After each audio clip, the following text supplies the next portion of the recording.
Mungu kwamba tumeweza kufikia mwisho wa mashindano tukiwa na ushindi na ni jambo kubwa. Ndio. Kama mwenyekiti msimu huu sio kama mwenyekiti, kumradhi. Tuambie ulikuwa ni msimu namna gani kwa upande wako kama kiongozi wa timu? Msimu wetu kwa kweli ulikwenda katika hali ngumu sana kwa sababu tulipata zile big blow ile round ya kwanza, maana kwamba kocha aliondoka, timu haikuweza kufanikiwa kuingia katika quarter final, jambo ambalo sio utamaduni wetu kwa muda wa msimu mingi, lakini pia timu yetu ilikuwa ina deteriorate mpaka tulipofanya mabadiliko katika benchi la ufundi, lakini pia tukafanya mabadiliko katika kuongeza namba ya wachezaji ambao tuliona sio ni maeneo yaliyokuwa yameainishwa na benchi la ufundi kwa makundi. Baada ya kufanya hivyo, timu imerudi kuwa ni ushindani mkubwa. Hata hivyo, mazingira ambayo tumeshiriki yalikuwa ni magumu, lakini tunamshukuru Mungu.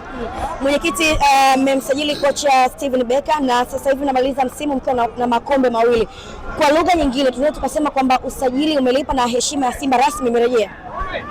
Tutafanya marekebisho tena kwa mujibu wa mapendekezo ya benchi la ufundi ili kuongeza nguvu na kuziba mianya ambayo inaonyesha kwamba ni mapungufu kwenye timu yetu.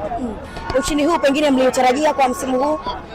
Tumetarajia, tumecheza robo finali, tumecheza nusu finali, tumecheza raundi ya 16 na leo finali. Kwa hiyo sisi ni timu ambayo inaamini katika matokeo yanayopatikana uwanjani. Kwa hiyo hayo mambo mengine sisi huwa tuyaamini, na ndio maana tumecheza mpira kama unavyoona. Mpira ulikuwa ni wa kiufundi sana leo. Licha ya kuwa ni kulikuwa na zile kukamiana na nini, ni mambo ya kawaida kutokea katika mchezo. Tunafurahi kwamba tumeweza kupata ushindi katika mechi hii.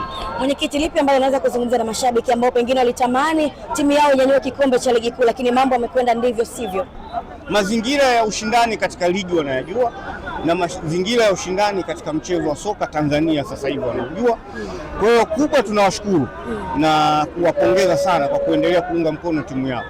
Japo mambo ambayo yatapita, tunaamini tutakuwa katika sura nzuri zaidi huko mbele. Unadhani kuna changamoto yoyote ile Simba kukosa ubingwa wa ligi? Hilo si jambo ambalo linatakiwa liulizwe. Inatakiwa liangaliwe na lionekane. Na nilishawahi kusema huwezi kuwasha taa alafu kaifunika. Ndio. Yaani tafsiri yake, you can never hide the truth.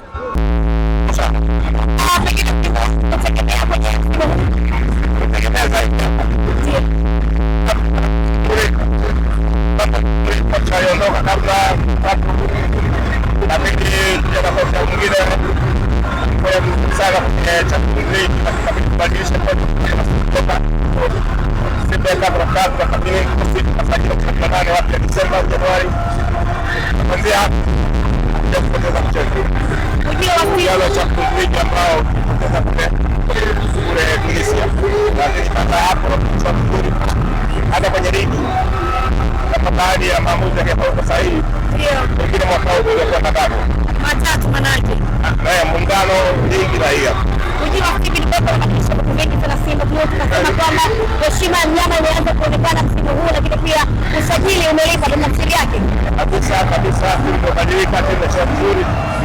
Tunategemea dirisha hili tunaongeza baadhi ya wachezaji wa kiwango cha juu na tunategemea makazi kwa timu nzuri zaidi kuliko mwaka huu.